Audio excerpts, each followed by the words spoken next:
கர்த்தருக்கு பயப்படுதலே ஞானத்தின் ஆரம்பம். நீதிமொழிகள் 1ஆம் அதிகாரம் 7வது வசனம். கர்த்தருக்கு பயப்படுதலே ஞானத்தின் ஆரம்பம். அதேபோல் அடுத்த வசனம், என் மகனே, உன் தகப்பன் புத்தியை கேள், உன் தாயின் போதகத்தை தள்ளாதே. 2 வசனமும் நம்மளுக்கு ஆசீர்வாதம். நான் ஊழியத்தை பற்றி தான் பேசினேன், மன்னிக்கவும். எல்லா ஊழியத்தை நேசிப்போமாக. எல்லா ஊழியத்திற்காக நாம் ஜெபம் செய்வோமாக. ஊழியம் செய்கிறதற்காக ஜெபிப்போமாக. கர்த்தருக்கு பயப்படுதலே ஞானத்தின் ஆரம்பம். நாட்களில் கர்த்தரை பயந்து நடப்போமாக. கர்த்தருக்கு கீழ்ப்படிவோமாக.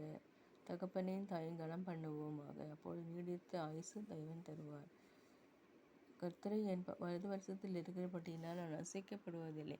உபதிரப்பட்டவனுடைய உபதிரவத்தை அற்பமாய் எண்ணாமலும் மறுவறுக்காமலும் தம்முடைய முகத்தை அவனுக்கு மறைக்காமலும் இருந்தவன் என்னை நோக்கி கூப்பிடுகையில் கேட்டருளினார். எவ்வளோ அருமையான வசனம். ஒருவன் ஞானத்தில் குறைவுள்ளனாக இருந்தால் யாவருக்கு சம்பூர்ணமாய் கொடுக்கிறவரும் யாவரையும் கடிந்து கொள்வரும் ஆகிய தேவனிடத்தில் கேட்கிறவன் அப்போது அவன் பெற்றுக்கொள்வான். ஆகவே ஞானம் குறைவாக இருக்கும் நாம் ஆண்டவரிடம் கேட்போமாக. எனக்கு ஞானத்தில் குறைவு உண்டு. நான் அதற்காக கர்த்தரை தேடுவோம். சின்ன வயசில் படிக்கிறதுக்கு நான் ஞானத்தை தேடும் பொழுது ஆண்டவர் தருவார். ஆண்டவர் தான் நடத்தினார். என் படினமெல்லாம் ஆண்டவர் தான் நடத்தினார். இந்த நாள் வரை இருக்கிற என்ன ஆண்டுடைய சிலாக்கியம்தான். இன்று எனக்கு வேலை ஒன்றும் வாய்க்கவில்லை. இருந்தாலும் நான் இது ஊழியத்தை அடிப்படையில் செய்து கொண்டு வருகிறேன். எல்லாரையும் நேசிப்போமாக. எல்லாருக்காக ஜெபம் பண்ணுவோமாக. ஊழியத்தை தாங்குவோமாக. ஊழியக்காரர்களுக்காக ஜெபம் பண்ணுவோமாக. ஊழியத்தை குறித்து மென்மையாக பேசுவோமாக.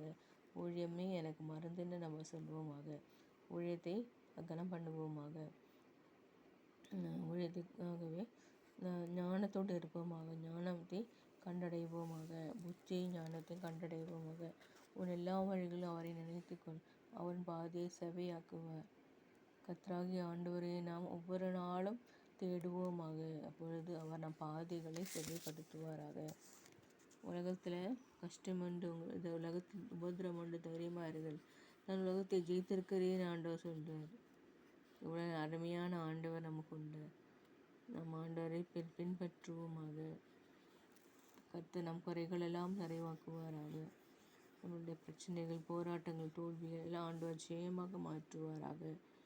ஒவ்வொரு நாளும் கர்த்தருடைய வசனத்தை பிடித்துக்கொள்வோமாக. அவருக்காக வாழ்வோமாக. அவர் சொன்ன வேலையை செய்வோமாக. அவர் ஏதாவது வேலை கொடுப்பாமானால் அந்த வேலையை நாம் ஒரு மனதோடு நல்ல மனதோடு செய்வோமாக. நாம் நல்ல ஒரு ஊழியத்தை செய்வோமாக. ஊழியத்தை கூட வேலையும் செய்வோமாக. ஆமீன், ஆமீன்.